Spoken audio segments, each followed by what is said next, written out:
আসসালামু আলাইকুম। Hello everyone, দেখেন আজকে আমি শবে বরাতের যে খাবারটা সবার জন্য বিখ্যাত, সবাই ঘরে ঘরে এই খাবারটা তৈরি করে, সেই খাবারটা আপনাদের মাঝে শেয়ার করলাম। জানি এই খাবারটা ঘরে ঘরে সবাই তৈরি করে কষ্ট করে, কিন্তু দেখেন এই খাবারটার পিছনে যতটা পরিশ্রম দিতে হয় ততটা পরিশ্রম যদি আল্লাহকে ডাকি অনেকটাই কিন্তু ভালো হয়। যাই হোক, বাচ্চা যাদের ঘরে আছে তাদের তো এগুলো বানাইতেই হবে। আর যেহেতু আমাদের দেশে অনেকেই এটাকে কালচার ধরে নিয়েছে, তাই তো আমিও চলে এসেছি বুটের হালুয়া, সুজির হালুয়া, রুটি, গরুর মাংস এসব রান্না করতে। আর এর পাশাপাশি কিন্তু আমি মুরগির রোস্ট, পোলাও এগুলোও আমার বাচ্চা করেছে। আমার বাচ্চা আজকে কিন্তু সত্যি বাচ্চা নাই, সে আসলেই অনেক বড় হয়ে গেছে।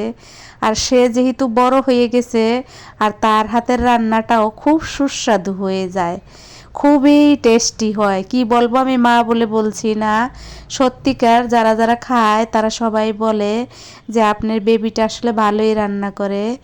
এই তো দেখেন আমার বুটের হালুয়া আমি কিভাবে তৈরি করলাম। আমি কিন্তু প্রথমে একটুখানি এই তেল দিয়েছি, যেটাকে ঘি বলা হয়, ঘি দিয়েছি অরিজিনাল। তার বাদে দিয়েছি গরম মশলা, সব ধরনের মশলা দিয়ে দিয়েছি বুটের ডাল, দিয়ে দিয়েছি চিনি, দিয়ে দিয়েছি গুঁড়া দুধ। এই তো আমার উপকরণ, এটা দিয়ে কিন্তু আমি ধীরে ধীরে নাড়তেছিলাম। যদিও আমার গ্যাসে আজকে একটু সমস্যা দেখা দিছে। আর হালকা মানে কি বলবো, হালকা গ্যাসে আমার এটা বানাইতে খুবই ভালো হয়েছে আর খেতে খুব টেস্ট হয়েছিল। ভিডিওটা কিন্তু খুব ছোট। আর এই যে রুটি তৈরি করেছিলাম, কিছু চাউলের গুঁড়া মিলাইয়া আটার রুটি তৈরি করেছিলাম। সব কিছু মিলাইয়া আজকের ভিডিওটা খুব সুন্দর ছিল। খুবই চমৎকার একটা ভিডিও আপনাদের মাঝে আপলোড দিলাম, যেহেতু শবে বরাতের নামাজ। আর শবে বরাতের নামাজ সবার জন্যই প্রযোজ্য, সবাই পড়বে যারা আমাদের মুসলিম ধর্মের। এই যে দেখেন আমার কন্যা রাজকন্যার রান্না বাড়ার লোকগুলা আর কি কি আইটেম রান্না শেষে ফাইনাল লুক দেখাই দিতেছে। এটা গরুর মাংস ছিল, এটা মুরগির রোস্ট করেছিল, পোলাও দেখাইলো, মাছ ভাজা, মাছ ফ্রাই, ইলিশ মাছ ফ্রাই, তারপরে এই যে হালুয়া, এই যে সালাদ। এই তো সিম্পল রান্না বাড়া। হালুয়া কিন্তু অনেক বানিয়েছিলাম। যাই হোক, কিন্তু শেষে কিন্তু একদম থাকবে না। আর এই যে রুটি আর সাদা ভাতও রান্না করেছিলাম, ওটা এখানে আনা হয় নাই।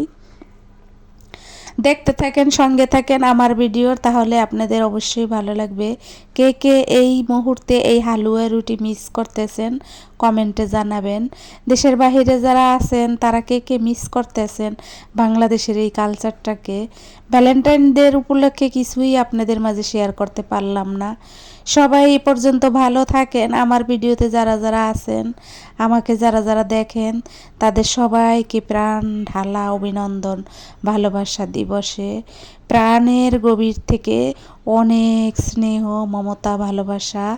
আসসালামু আলাইকুম, আল্লাহ হাফেজ, পরে দেখা হবে।